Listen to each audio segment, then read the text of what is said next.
we're going to talk about what are the consequences of abuse. And the consequences, the psychological consequences, and they depend on the severity of the abuse, the intensity of the abuse, the duration of the abuse. All these factors are responsible for that. What sort of social support system that child has when he or she is abused. So all these factors, they contribute to their future in terms of their psychological well-being. So there are levels of abuse, mild hair, moderate hair, severe hair, a lot of being talked about. So I'm not going to go into the details. I'll go focus about when a child comes to us, we take a helicopter view of the situation, what is exactly happening.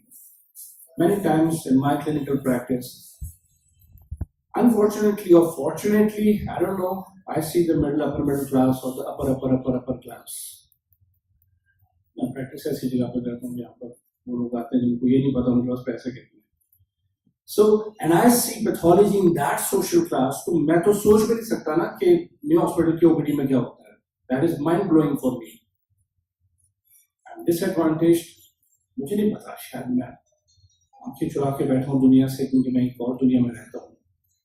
ये जो reality है ये बहुत harsh reality है. तो my experience is based on that middle class, upper middle class, or upper class. वहाँ पर if that is the level of abuse going on, आगे society में तो क्या कह सकते हैं. So common situation a teenager is brought. In our case, everyone is concerned about the academic performance. The child is not doing well academically, and when we talk to the child, he or she is struggling. One female is struggling, and an uncle is involved. And the family is trying to brush under the carpet as it has been discussed before. And that is the usual case. And of course, it has indications. So, when abuse takes place, first we're going to talk about regulation of emotions. जो emotions होते हैं ना वो dysregulate हो जाते हैं. And the child has a sense of being overwhelmed and intruding upon. They have different responses. Either they show blunting, they freeze.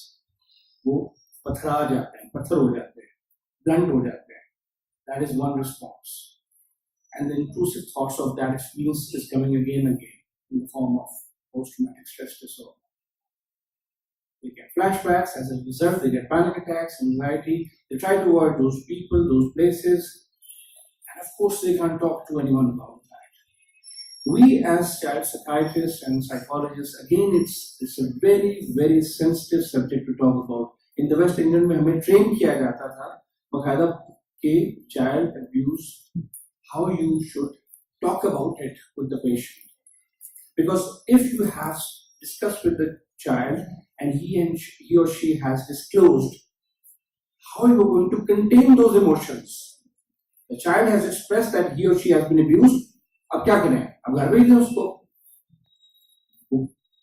आपने Pandora box खोल लिया है. उस पंडोरा बॉक्स का करना क्या है? That is extremely important. That's what being important in the Western world. How do we contain that? So that issue has to be dealt very, very delicately. How we do that? And a term we use is that the child or the teenager is not ready yet to talk about that. And their readiness is important. कि जहाँ वो emotionally, cognitively, socially ready हो वो बात करने के लिए. And of course, as therapists, we have to give them that confidence that they can talk to us. Many times, I have to reassure them that this discussion will not leave the room until you're okay with that. Now, if I was in England, it would have been very different. But in Pakistan, sometimes we have to improvise. Because the child says that I want to tell you something, the teenager says, I want to tell you something, can you promise you? Yes, if their life is at risk, we would not take the risk. But this is something that has happened historically. So I have to be more carefully कि ये नहीं बात जाके साथ में माँ को पकड़ लिया वाले साहब जो तशरीफ लाए हैं and he is the abuser उन्हीं को पकड़ के मैंने उनकी क्लास लेनी शुरू कर दी. It doesn't work that way. क्योंकि हमारा कोई justice system तो है नहीं ना पुलिस system है ना justice इसमें कौन सा इंसाफ मिलना है? हम नहीं करना है जो करना है जैसे भी करना है तरीके से करना है. And the important thing is that the child, the teenager should not get into more trouble that they already are in because they are already in trouble. एक आप ना उनके गले पड़ जाए कि अब क्या करना है. So we have to be even more careful.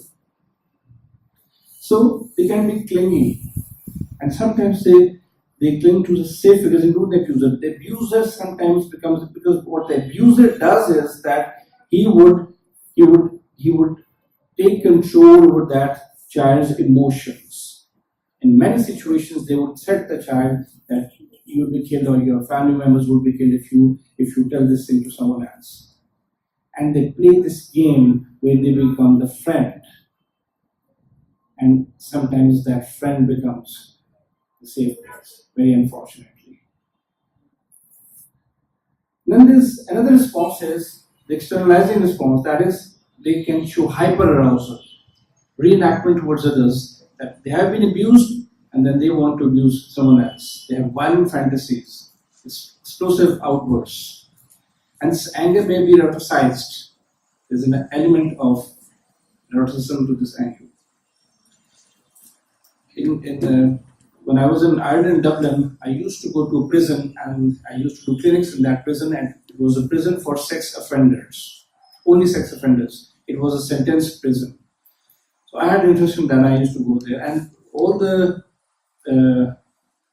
people who were sentenced, they were from their middle class, teachers and sometimes priests as well and all that. And sometimes they would say that we are afraid of going close to the child after that because we feel that we have this urge that we will do that again.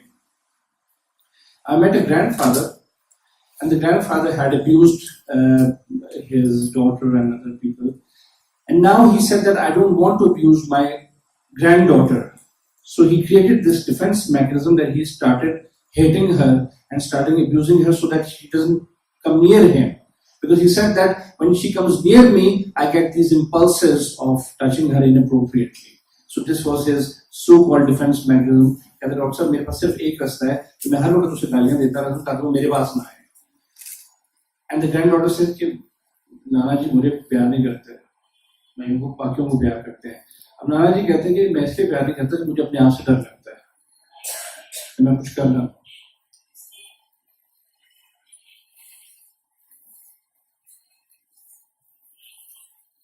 As a result of this abuse, there are insecure attachments that take place. So these patients, they were parenting most insecure patterns.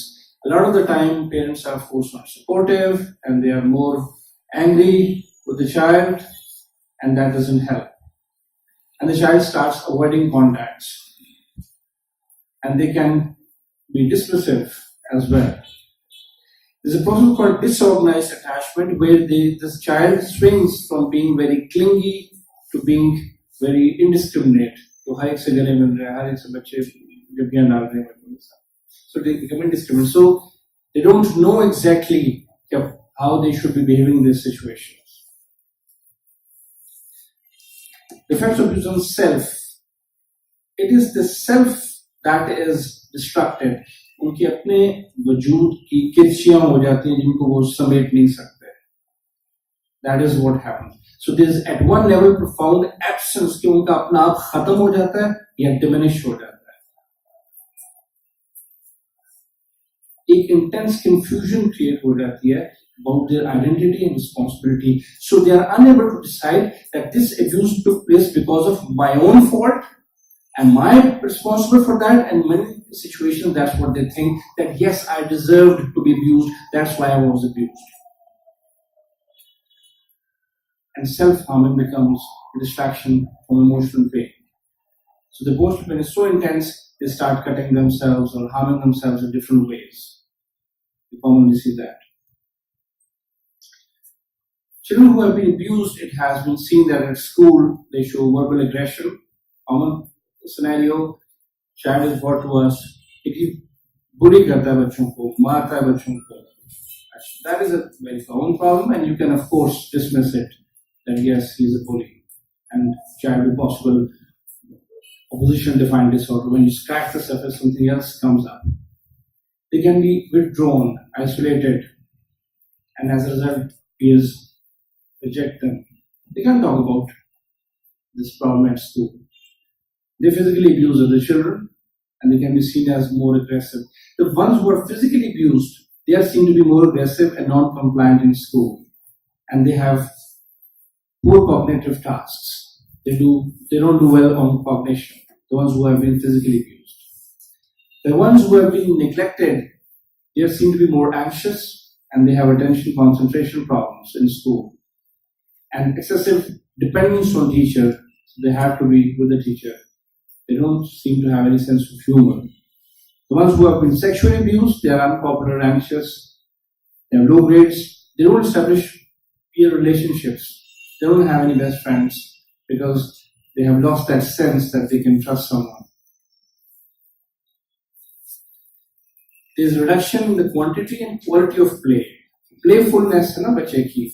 So when we take the history, we see that the child is not as bubbly or happy as they should be. Khelta nahi hai, enjoy nahi karta. And that goes away. They become less sensitive to others' feelings. I think they're preoccupied with their own emotional trauma to the extent that they can't understand what's happening with them. I also mentioned as well that there are few who are resilient even after APS, even after abuse. And the resilience, there's no way of predicting where this resilience comes from. But predominantly, they are not resilient and they are emotionally vulnerable. And some of them, they really sink themselves in studies. वो वहाँ पर पनाह ढूंढते हैं कि हम पढ़ाई में दिल लगा लेते हैं so that they don't have to think about the painful memories. Intergenerational transfer, they say about 30% become abusers themselves. That's a big number. In some cases where there is incestuous abuse going on and the child is used as a sexual partner, they are inducted into parenting caretaking roles. That's a very, very complex and odd situation. Then parents who have psychiatric illness, who have psychosis, the children become part of their delusional system. And that again goes into this domain. Some parents who are part of the drug culture and the children also get involved in that to the extent of prostitution. One thing is for sure, when this abuse happens, it doesn't go away. Either it sits there in your unconscious and then comes back. Only yesterday, परसों की बात नहीं, got a phone call from a colleague, psychiatrist, and a celebrity. He wanted me to see a celebrity because that celebrity is in crisis. Famous person. Because this Zainab case triggered, and that celebrity who would not come to me, that I said, okay, I can arrange some other place to see this celebrity because everyone knows that person. So, but that person was instead, that person said, I don't give a damn, man, I want to see this psychiatrist now. So it is gone. It doesn't go away. And that person said to me, what's up? I thought that I'm over that. Something happened many years ago. I thought it's over. It doesn't go away. Stays there. Borderline personality disorder, we see them cutting themselves, they're emotionally unstable, and that is the sequel. Substance misuse, depression, anxiety, somatization disorders, they're very common. Dissociation. In Pakistan, third world countries, we see patients come to us with fainting episodes, non-epileptic seizures. No medical surgical explanation for those symptoms. Conversion disorders, very commonly when you scratch the surface, they have been abused in some form. Suicidal tendencies, deliberate self-harm, extremely common. On top of that, Pakistan में खुदकुशी कर ले तो case बन जाता है. ये भी गज़ाब है. You can't even go for help. Police आ जाएगी. So the reality is that in our adult practice, when we scratch, something has happened. So these things don't go away, and that needs assessment, that needs treatment. How we do that is an interesting question. Health की priority नहीं है, mental health तो किसी की भी priority नहीं है. I don't know how many centuries it's going to take. I have to admit I'm very pessimistic about it. But I think what we can do is at an individual level, मुझे अगर कुछ करना है तो मुझे अपने level पे करना है. As Sheheryar Jovindah कुछ करना है. And what we can do is, I think all we can do is talk about it openly, aggressively, to destigmatize these things. Front foot पे आके खेलें. Because we can do that, because we are part of that club that we can do that. So ये हमें करना पड़ेगा अपने अपने level पे, जो कर सकता है, कैसे भी कर सकता है. Because the more you talk about it, I'm sure this Zainab case has brought something, a lot of positive things as well. एक awareness.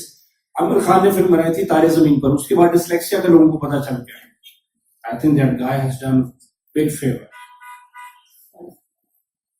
उसको dyslexia का तो पता चल गया ना, 2-4 फिल्में बन रही हैं शायद कुछ पर. So at some level we all should talk about it, so that when we talk about it, then it becomes destigmatized. Thank you.